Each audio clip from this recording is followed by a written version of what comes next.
600 grams.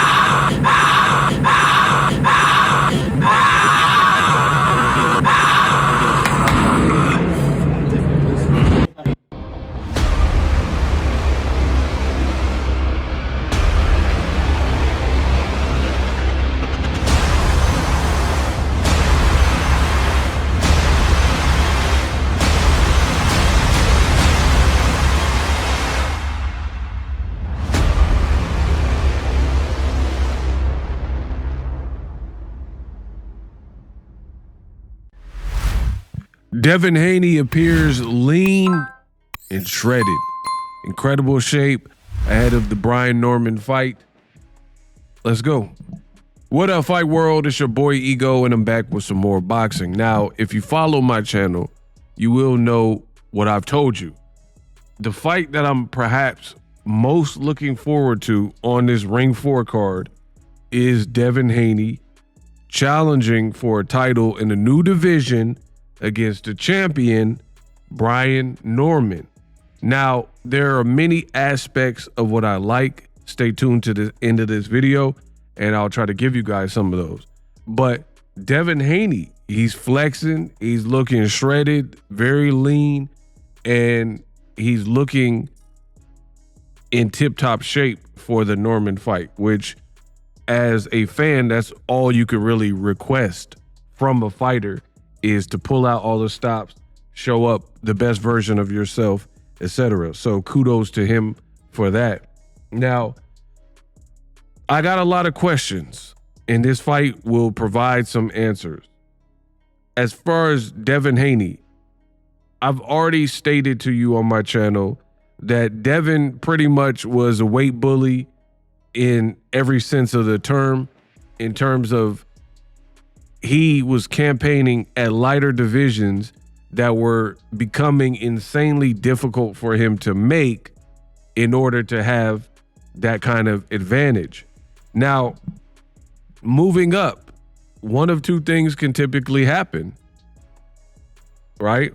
You can move up, feel better, maybe your punch resistancy improves, because you have to understand, when you're making weight and you're depleting yourself, you're doing just that, depleting yourself and flattening out, dehydrating.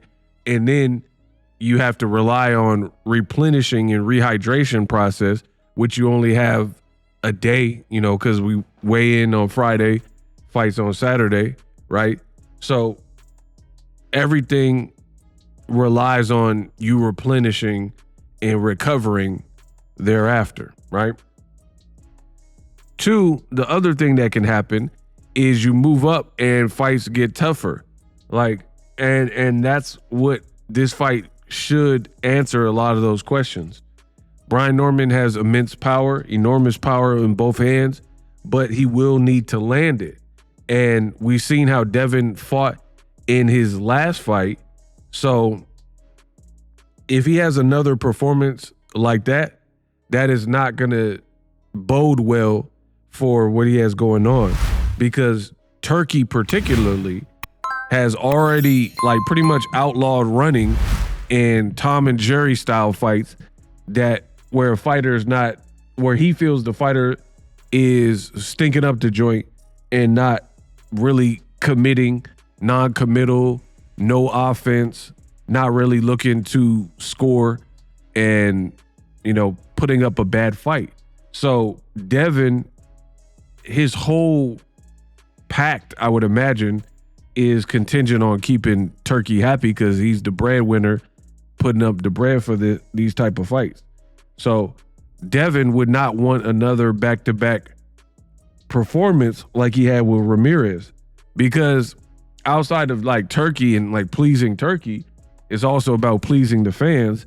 And then the fans are going to look at you, if your current run is Ryan Garcia, we know what happened in that fight, then Ramirez, underwhelming performance in New York. Now you're in Saudi flexing and looking in shape and ripped, and you're in there with a dangerous guy.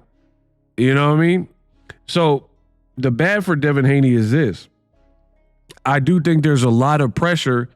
I feel like the pressure is more on him than the champion, which is not always the case in boxing. But there are times like now where I think the priorities and the pressure shifts. For me, I think there's less pressure on the champion given the fact of Brian Norman's name is not as regarded or known as Devin Haney, and he has like a clean bill of health, right? He don't have the Ryan Garcia fight, the Lomachenko fight where people thought you lost. So I think there's more pressure on Devin Haney, despite him being the challenger for the belt, because of his last performance, the Ryan fight, the lawsuits. His name, he sued his girlfriend or whatever, baby mama. You know what I mean? His name is been mentioned more and been mentioned negatively a lot lately. So you need a strong performance. And this is an anticipated card.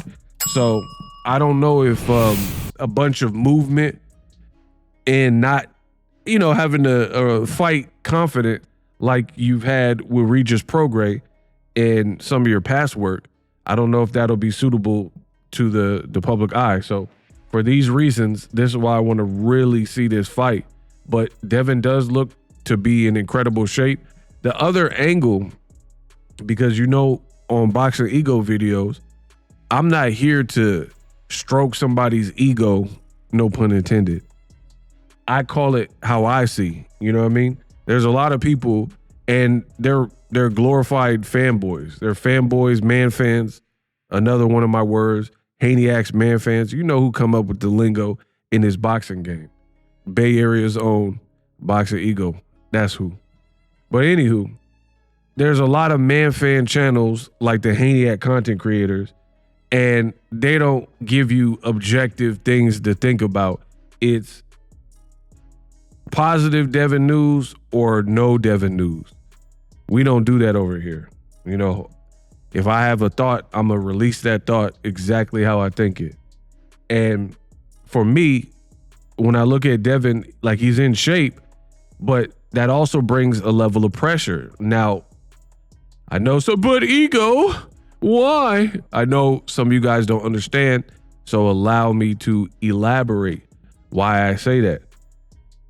The reason why it adds a different layer of pressure to Devin Haney is because you are in a dangerous fight and you look phenomenal in terms of in shape. You look ready to go. All of your interviews, you're saying how in previous divisions, 35 and 40, it was a chore. You had to deplete yourself. They were really hard. You couldn't eat whatever you want, but you feel great at welterweight. You're not fighting at a catchweight like the Ramirez fight. So you said, this is your division. This is your home. So again, that adds that layer of pressure for Devin Haney, because if you were to lose, most people feel you would lose if you're going to lose to Norman by brute force or at least getting hurt in the fight, right? So if you lose and you're coming in dog shape, which I'm not saying you shouldn't come in the best shape that you possibly can, but what I am saying is if you're coming in dog shape, the world's seen it, we heard the interviews that you are in shape and you feel good, then you really have no excuse to lose, right? That's the point I'm making. Because let's say Devin got knocked out, right?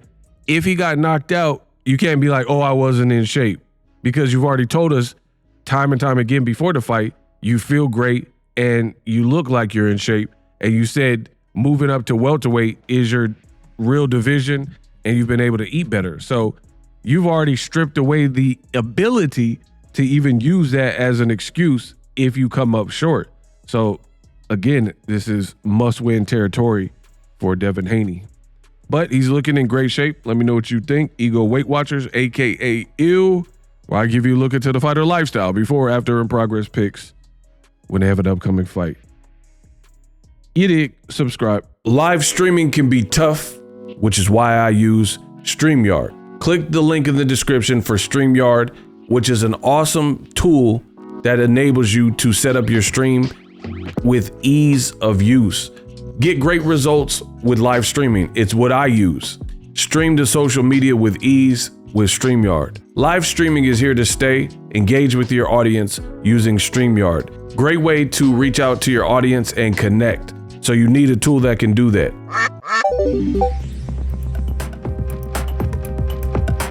If you're new to YouTube and you're struggling to get views, one tool I can provide to you is TubeBuddy. I've been on YouTube over 10 years.